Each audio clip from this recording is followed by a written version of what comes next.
Splashdowns are iconic of the Apollo era, synonymous with the triumphant end of a mission. Very early in the space age, these images became linked to the idea of success. I mean, of all the pictures of Al Shepard's Freedom 7 flight to put on the cover of Life magazine, they picked this one. However much splashdowns became part of America's identity of its space agency, they weren't NASA's favored way to end a mission. They were complicated, expensive, and dangerous. So much so that between 1961 and 1965, NASA spent $165 million trying to land the second-generation Gemini spacecraft on a runway using the Paraglider wing called the Rogallo wing.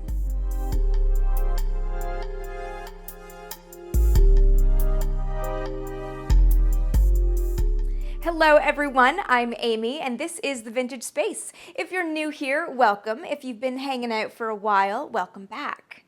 Today we're going to be revisiting an old favorite of mine, the Gemini Rogallo wing. This is a landing system I came across ages ago and ended up writing about for my master's thesis, and I kind of fell in love with it, so much so that I got this gorgeous Gemini Rogallo tattoo a few years ago. I've always loved it for being an outlier, a strange attempted break in the iconic splashdowns of the Apollo era that doubles as an excellent example of just how creative things were in the era when no one really knew how best to fly in space. I've written about it before, but looking back, the old blog was way too brief. It's high time we delve into the full story. So let's go.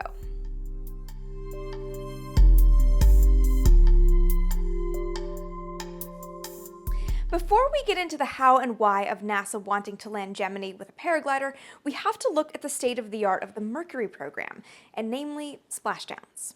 When you take a step back and think about it, why were these highly skilled pilots turned astronauts who had no shortage of experimental flight experience under their belts, passively plucked from the ocean like wet rats? It starts with the earliest days of NASA's existence and the initial decision to use capsule-inspired spacecraft. I have a video about the Apollo command module that goes into detail about this decision right here, but the short version. In late 1958, when NASA was newly created and the United States was starting to plan its first human spaceflight program, it fell to the Space Task Group within NASA to figure out what that spacecraft was going to look like. There were different options on the table. Some were aircraft-inspired. An orbital variant of the rocket-powered X-15 was technologically within reach, and the one-man, shuttle-inspired or shuttle-like dinosaur was also already under development. Other possible vehicles were nuclear warhead-inspired. The warhead-inspired option was most fiercely championed by Max Faget, an engineer who'd been working with the National Advisory Committee for Aeronautics' Langley Research Center and transitioned to NASA when the NACA effectively became the space agency in 1958. He also, it should be noted, was a member of the STG. Faget had been working on a problem pretty unique to nuclear warheads. As they fell to the Earth, friction from the atmosphere generated heat, and that risked being enough to detonate the warhead safely in the air instead of destructively on its target. Faget and his team had been working on different shapes of warheads, trying to see if they could find one that offered natural protection from that friction, and they found their answer in a blunt capsule. The blunt capsule falling to Earth created a cushion of air that, coupled with an ablative heat shield, adequately protected the payload. Replacing the warhead with a human, they'd quickly realized, was a simple way to bring an astronaut back from orbit. So interesting was this prospect that in March of 1958, months after Sputnik launched and months before NASA's creation, the NACA and ARPA, the precursor organization to DARPA, undertook a joint study of whether ballistic capsules could be man-rated, aka made safe for a human occupant. Their study, which drew in industry contractors, revealed that it was a viable, if crude, way to fast-track a man into space. When presented with this method and the preliminary research, the Space Task Group recognized the value of the ballistic approach and also recognized it came with a trade-off. Simple ballistic capsules would make Mercury a crash program. It might get an American into orbit fast, but the technology wouldn't be something NASA could build on and expand for years or even generations going forward. It would be a sort of dead-end program. The Space Task Group ultimately picked the blunt capsule for Mercury because speed was the top priority. NASA's ultimate goal was really to get an American in space before the Soviets launched one of their guys. NASA awarded the spacecraft contract to the McDonnell Aircraft Corporation in January of 1959, who finalized its design with close help from Max Faget. It emerged as a truncated cone with a rounded, blunt bottom. The astronaut inside was positioned on his back relative to that rounded bottom in a contoured couch, a setup that offered natural protection from the G-forces associated with re-entry. Once NASA had the shape and design of the Mercury capsule, the next question was how to bring it back home. Of course, the fall through the atmosphere was a given. The whole point of the ballistic capsule was protection during the re-entry phase, but the physical touchdown on Earth was still up for discussion.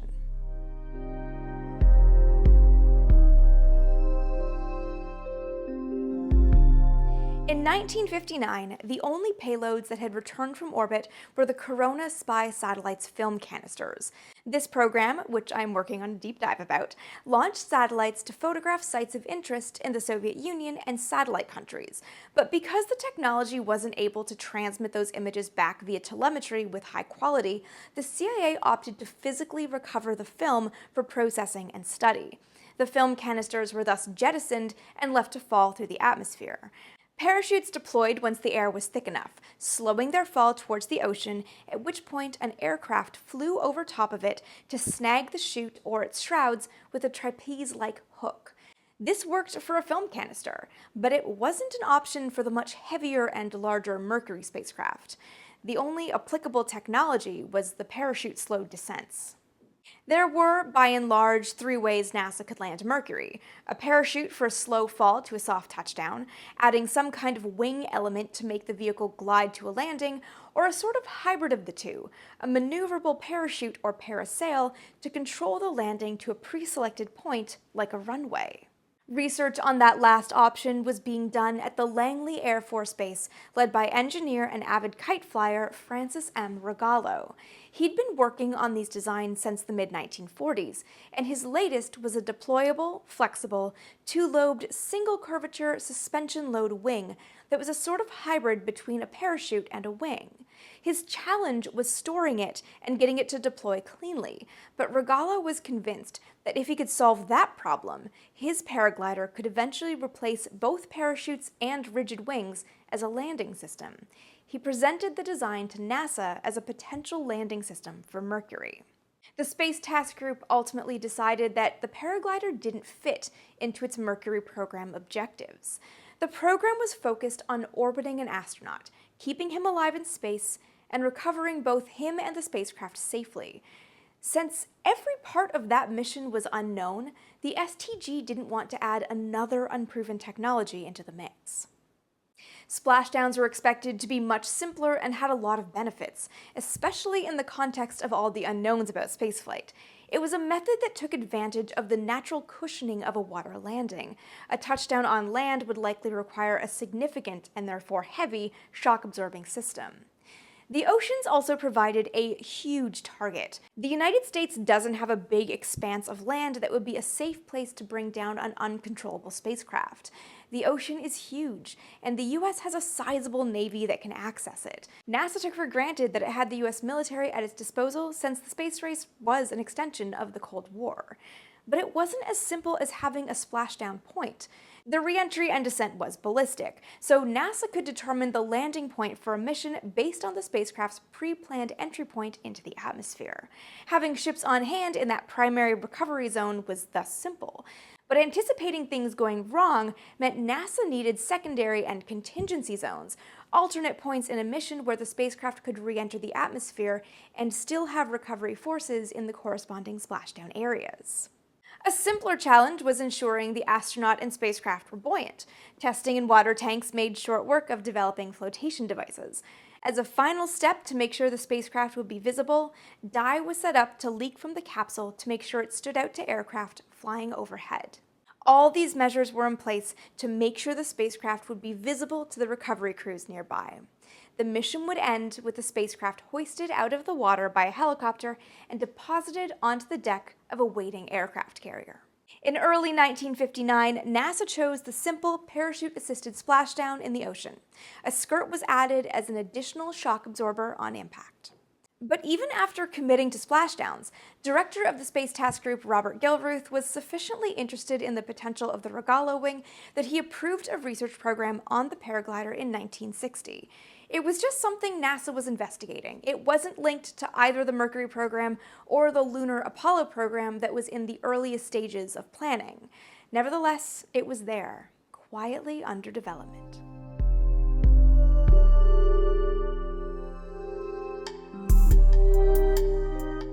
Also in 1960, Robert Gilruth proposed a follow-up program to Mercury. Mercury was only ever intended to be a simple proof-of-concept program, so even though no missions had yet launched, many were keen to start planning the next phase of America's space exploration. Mercury Mark II was designed as an upgraded Mercury program with the objective of researching and solving the unknowns associated with the future lunar program through a slow, methodical approach. It would reprise the ballistic truncated cone spacecraft, but this time it would be large enough for 2 astronauts on board and have more sophisticated systems and capabilities, like the ability to step outside for a spacewalk and reaction controls to change planes in orbit. Preliminary program goals added long-duration flights of up to 2 weeks and pilot-controlled land landings to the list. But events in the first half of 1961 took a huge toll on NASA's planned approach. On January 20th, John F. Kennedy took office. On April 12th, Yuri Gagarin became the first man to orbit the Earth, dealing a huge blow to America's idea of its technological superiority. On April 15th, the failed invasion at the Bay of Pigs dealt a second blow to the still new Kennedy administration. When Al Shepard launched on the inaugural Mercury mission on May 5th, it didn't quite level the playing field. His 15-minute suborbital arc was a far cry from a full orbit. America needed a win, and Kennedy turned to space. I have a video that details this decision right here, but in short, Vice President Lyndon Johnson met with NASA brass who promised a moon landing by the end of the decade. They said it could even be done by 1967 if personnel and adequate funding were diverted to the program immediately. LBJ passed the recommendation to JFK, who eventually agreed it was the best option. He committed to the lunar landing goal on May 25, 1961, before a joint session of Congress. America had 9 years to land a man on the moon. The new goal gave NASA direction for the foreseeable future. Apollo had been taking shape behind the scenes almost since NASA's inception, and now it was brought to the fore. And in support of the new emphasis on Apollo, the Mercury Mark II program went through a metamorphosis. Mercury Mark II was already meant to support a future lunar program, but now there was a concrete mission and time frame. The program became, in essence, a bridge to the moon. The program goals were threefold aims directly related to Apollo: to achieve long-duration flight, to rendezvous and dock 2 vehicles in orbit using the vehicle's own propulsion system, and to perfect the method of pinpoint landings.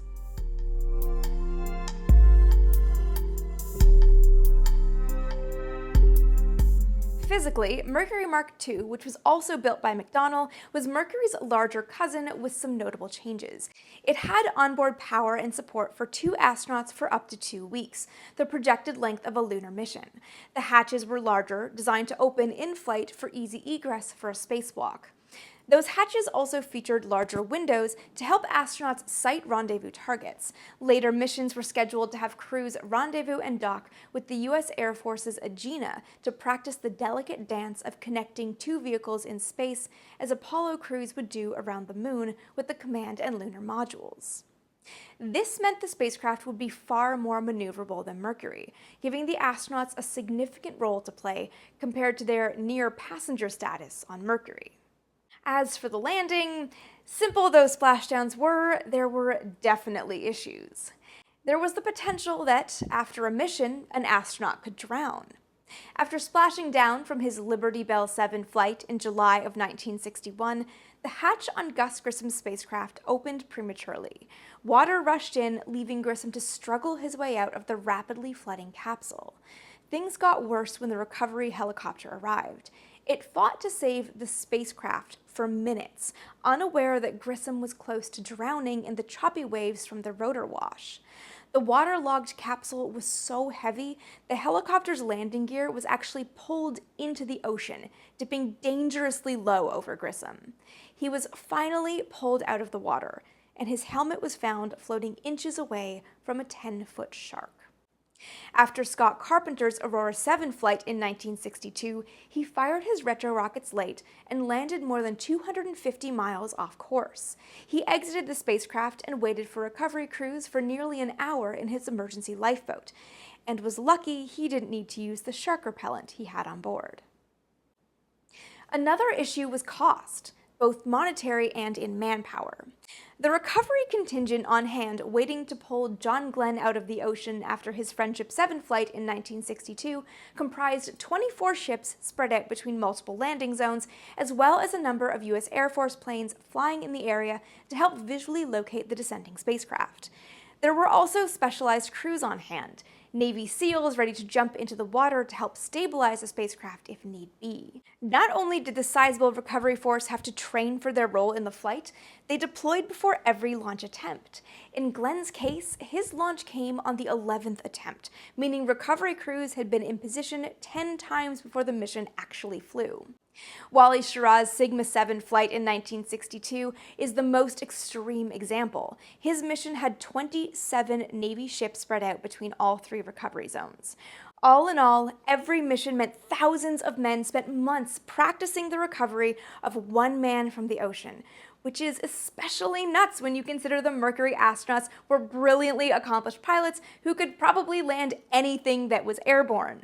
A self-sufficient landing method would reduce both the cost and complexity of this final mission stage. Splashdowns also had mechanical ramifications owing to the exposure to salt water. It corroded the metal, putting onboard data at risk of being lost or damaged. The single-use ablative heat shield also did some damage to the spacecraft's exterior, which, combined with the corrosion, meant there was next to no chance to refurbish a spacecraft for a second launch. Though the ballistic capsules weren't meant to be reused, bringing them down in a way that promoted refurbishment would at least be a first step towards reusability in space, which in turn saves cost. Not only were there ample reasons to move away from splashdowns, the Mercury Mark II had one big design change that opened the potential for a new landing system: its launch escape system. In Mercury, a small rocket-powered launch escape tower sat atop the spacecraft to pull it free of the launch vehicle if something went wrong early in the mission. This new spacecraft eschewed this method in favor of airplane-inspired ejection seats, which the commander engaged with a D-ring under his seat.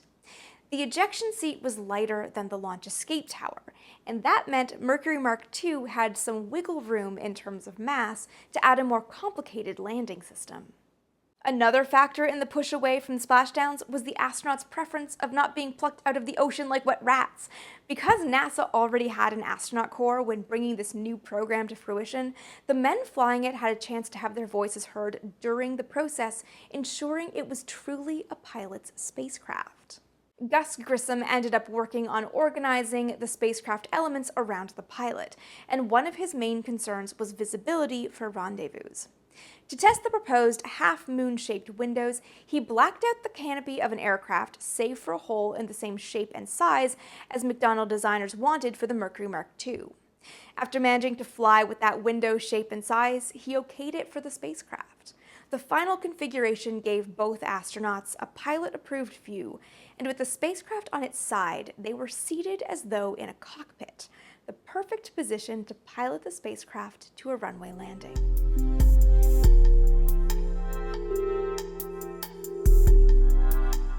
With a truly pilotable layout in the spacecraft, NASA considered a number of different landing systems. One option was to use a parachute for a slow fall to Earth, decelerating the spacecraft with retro rockets right before touchdown, just like what the Soyuz does today. But the system added too much weight. Not to mention, some argued that psychologically, parachutes were usually an emergency safety measure, not something astronauts wanted to rely on as their primary land landing system. Another option was a parasail, a sort of maneuverable parachute.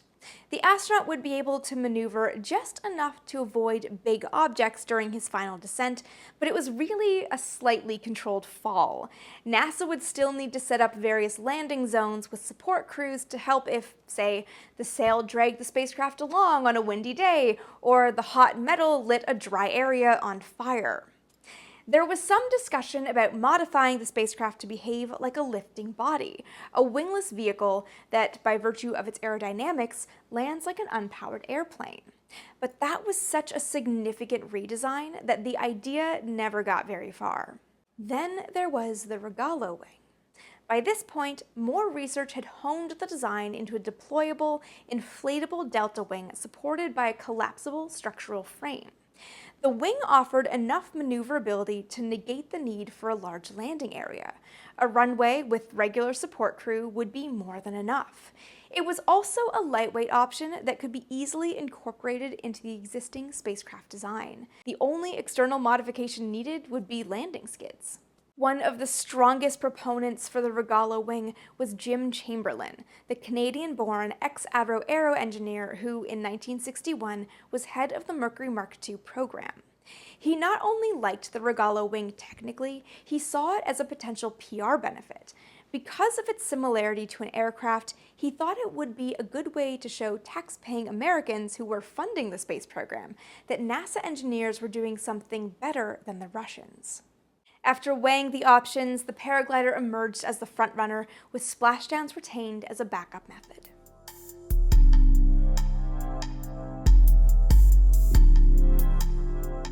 The first step in bringing this new landing system to life was finding someone to build it. NASA awarded 3 contractors, Goodyear Aircraft Corporation, North American Aviation, and Ryan Aeronautical, $100,000 each and 2 months to present its bid. North American emerged victorious, getting a green light from NASA to press forward on the Paraglider's development in November of 1961, the same month it was awarded the Apollo Command Module contract. With a contract in place, the program goals were updated to include controlled land landings as the prime recovery mode. In January of 1962, the Mercury Mark II program was given a designation change and called the Gemini program, so called because the 2 astronauts brought to mind the astronomical twins Castor and Pollux in the constellation Gemini. That same month, development on the Paraglider began in earnest. The first were drop and deployment tests. A scale boilerplate spacecraft with a scale glider attached was dropped from a helicopter, allowing flight crews, engineers, and astronauts alike to study the mated configuration's behavior in flight. Deployment tests followed a similar procedure. A model was dropped from a helicopter, allowing engineers and designers to study how it unfurled and learn how best to pack it on an actual mission. Wind tunnel tests at the Ames Research Laboratory revealed the amount of lift produced by the glider, allowing engineers to understand the aerodynamics of the spacecraft-paraglider combination. After 3 months of preliminary tests, North American was formally awarded the Paraglider contract on April 16, 1962. These preliminary drop, deployment, and wind tunnel tests yielded an equal mix of successes and failures. Most significant among the latter was a failure of the Paraglider's integrity. It ripped apart in wind tunnel tests, suggesting it might not be strong enough to be flight-worthy. But engineers weren't deterred. The failures had all happened under conditions more extreme than any anticipated on an actual mission, so it wasn't worrying enough to cancel the program, even though unpredictable weather is just a reality of any point on Earth. These early issues yielded a handful of design alterations that cemented its place in the overall program timeframe. In mid-1962, the formal Gemini schedule called for the first unmanned mission to be recovered by splashdown in September of 1963, and the second unmanned test flight to end with a paraglider landing a month later. As of May 24, 1962, the Paraglider was expected to land every Gemini mission except the first one.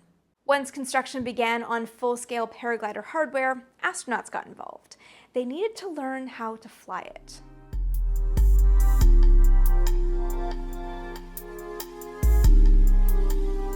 For a bunch of military test pilots used to jets and high-speed, high-performance planes, piloting the Paraglider was an entirely different beast.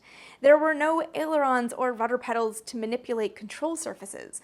flying the Gemini paraglider was all about shifting its center of gravity.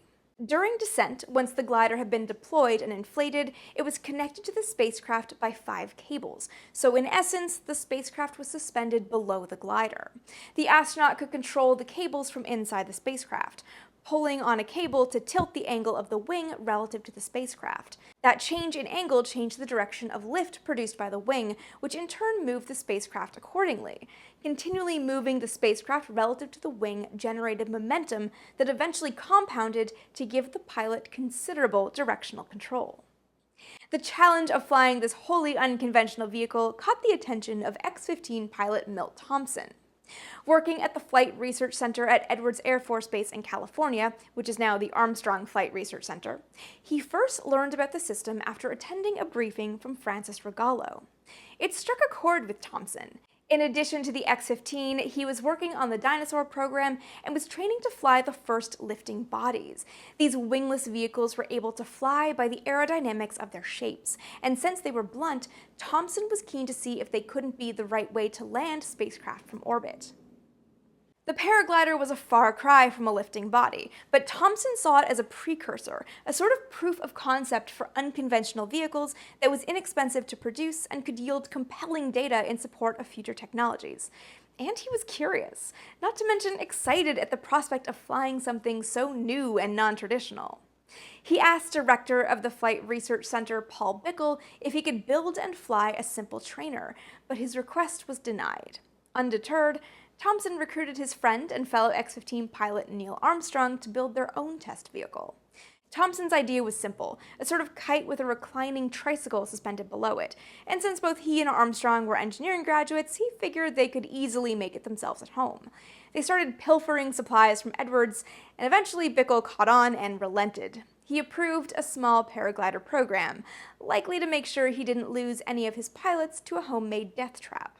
7 weeks and $4,280 later, Thompson had a proper program and a vehicle, the PARSEV-1, short for Paraglider Research Vehicle. It was exactly the reclining tricycle under a 2-lobed sail he'd first dreamed up, so simple that the blueprints had actually been a chalk outline on the floor of the welding shop. But it was given a registration number from the FAA, so its airworthiness was certified before it ever left the ground. The fixed wing was the same 2-lobed sail as the Gemini Rogallo wing, but this one a frame covered in Irish linen. Control came from an overhead control stick that went in front of the pilot, and it tilted the wing forward and aft or side to side, shifting the center of gravity just like the Gemini Rogallo would. Test flights in the PARSEV began at the end of January 1962. First were ground tow tests. The PARSEV was connected to a tow truck by a cable and towed along the runway until it lifted a few feet off the ground. This gave Thompson a safe chance to get a feel for the controls, and he found it laggy, as though controlled by a wet noodle, but overall okay. He moved on to free flight tests in March, which had the PARSEV towed to altitude behind a plane, at which point he could sever the tow line and make a landing from 500 or 600 feet. Thompson described the first free flight as one of the most difficult flights of his career. The weight of the PARSEV meant the tow plane took longer to reach altitude, and Thompson was struggling to keep the little vehicle flying level and above the plane to avoid being knocked around by the turbulent air in its wake. The tow line tended to go slack when the plane turned, meaning the PARSEV's airspeed varied constantly.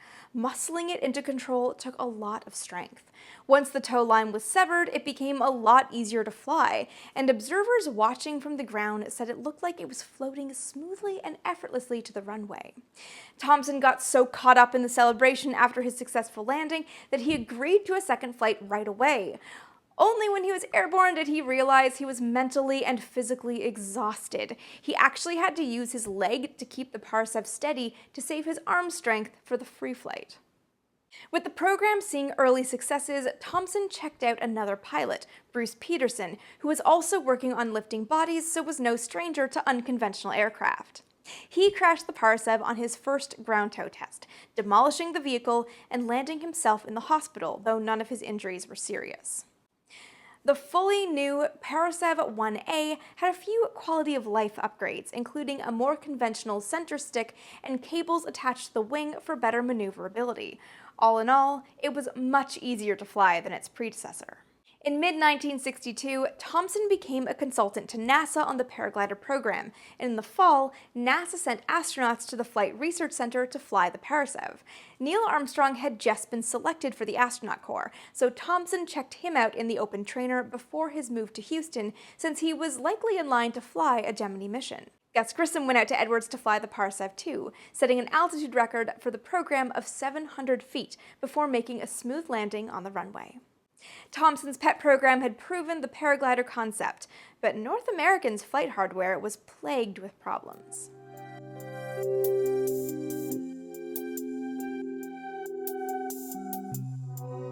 There were persistent issues developing the actual wing. In full-scale drop tests, it had a nasty tendency to disintegrate, and attempts to save it with an emergency parachute also failed, destroying test vehicles upon landing. Technical setbacks delayed more tests, raising questions about whether the paraglider would ever be ready in time for Gemini flights.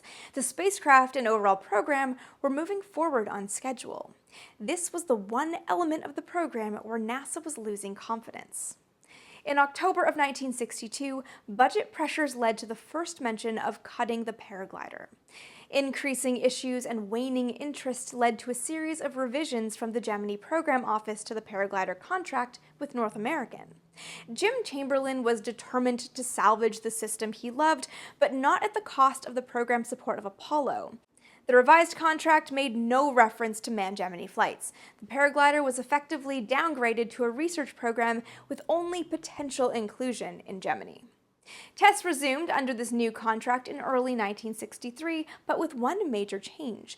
Though no one could deny Jim Chamberlain was a brilliant engineer, he wasn't regarded as the most able program manager and was replaced by Charles Matthews.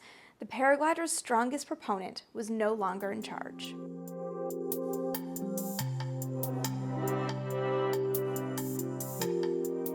In May of 1963, the decision was made to delay the use of the paraglider until the 10th Gemini mission, but that didn't last.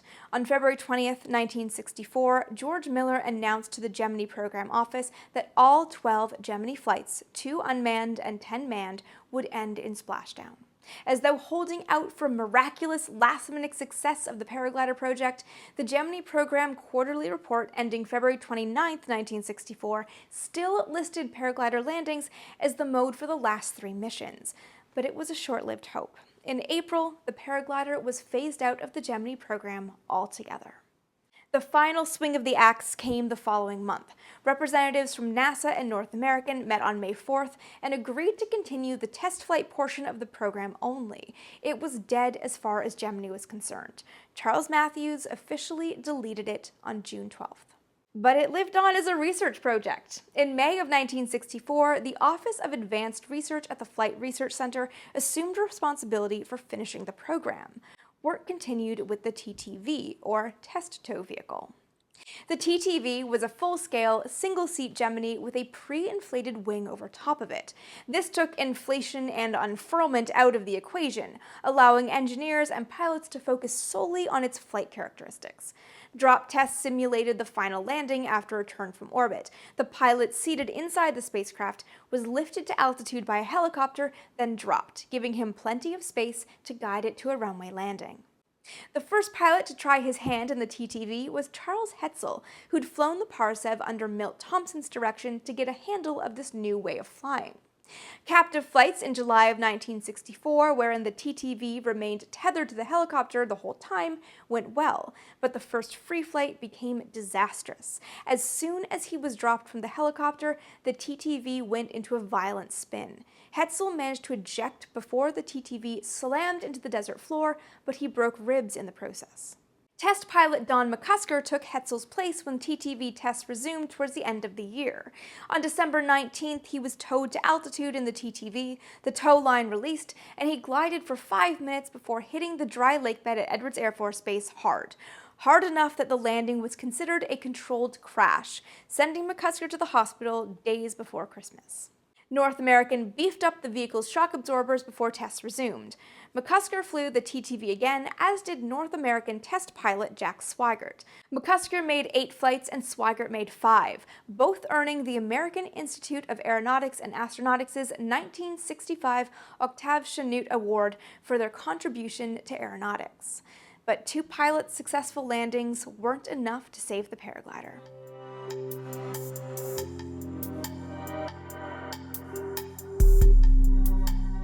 The Gemini spacecraft's ultimate design included limited lift capability by virtue of its aerodynamics. Its center of gravity was offset such that any roll motion the astronauts made translated into lift, canceling or reinforcing lift as needed. This gave the crew some control over their landing point, but it wasn't much, about 300 miles downrange and 25 miles side to side of their descent path. But not landing Gemini isn't actually the end of the Paraglider's story. North American continued working on the Paraglider after 1964 as per the research contract with NASA, and the system had enough proponents that there was some talk of using the Paraglider to land Apollo. That idea never really gained traction. The timeline of Apollo was just far too tight, so talk turned instead to using the Paraglider as part of the Apollo Applications Program, the follow-up to Apollo designed to make use of program hardware after the moon landing was achieved. Initial program goals proposed in 1965 included an Earth-orbiting laboratory and a semi-permanent lunar outpost. These were loftier goals because Apollo Applications wasn't expected to have a tight schedule. There was wiggle room to bring in new ideas, including the Paraglider. In 1967, NASA issued a contract to Northrop Ventura, the subcontractor who had built the sail for North American, to establish the suitability of the Parawing for providing manned spacecraft with a capability for controlled descent in a shallow glide. But the Paraglider was canceled from Apollo Applications within 2 years. By 1969, NASA was shifting firmly towards a winged space shuttle concept in pursuit of reusability in space. And the Apollo Applications program itself was looking less long-term and more placeholder before that new vehicle flew. Rather than change a system that was working well, NASA decided all missions using Apollo hardware would splash down.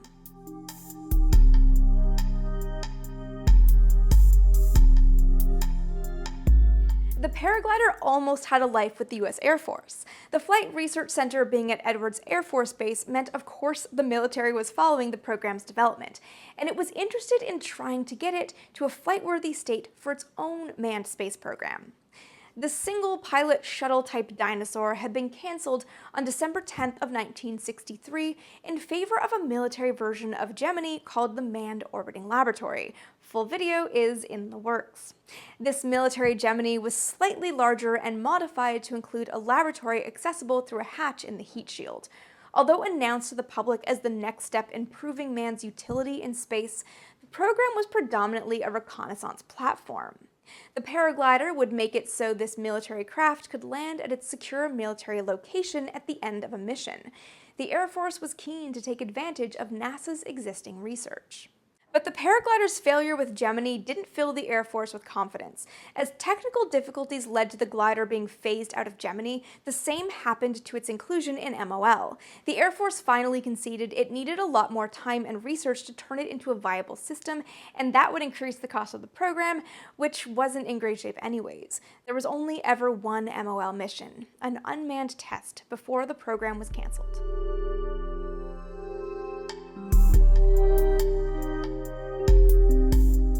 What I always loved about the Paraglider is that even though it looks like a weird outlier in the splashdown era, it made sense.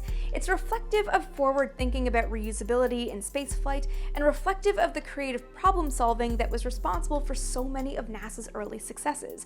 Not to mention, when you look into just how problematic splashdowns were, you start to understand why this unconventional method was so appealing at the time. But my favorite thing about the Rogallo wing is how great an example it is of how many elements of the space race aren't commonly known. Finding the Paraglider when I was working on my master's thesis inspired me to keep digging out these lesser-known stories, and so many of them, like this one, are just too good not to share. I hope you guys enjoyed that super deep dive into a wildly obscure technology. There are more deep dives in the works, so definitely subscribe so you don't miss any upcoming videos. If you want to learn more about NASA's backstory, my first book, Breaking the Chains of Gravity, has got you covered. And of course, my new book, Fighting for Space, is out now. It's the dual biography of Jackie Cochran and Jerry Cobb, leading up to the issue of women astronauts in the early 1960s. That's going to do it for me for today. Thanks for hanging out, and I'll see you guys next time. Special shout out to all my Patreons and YouTube members for helping make the Vintage Space possible.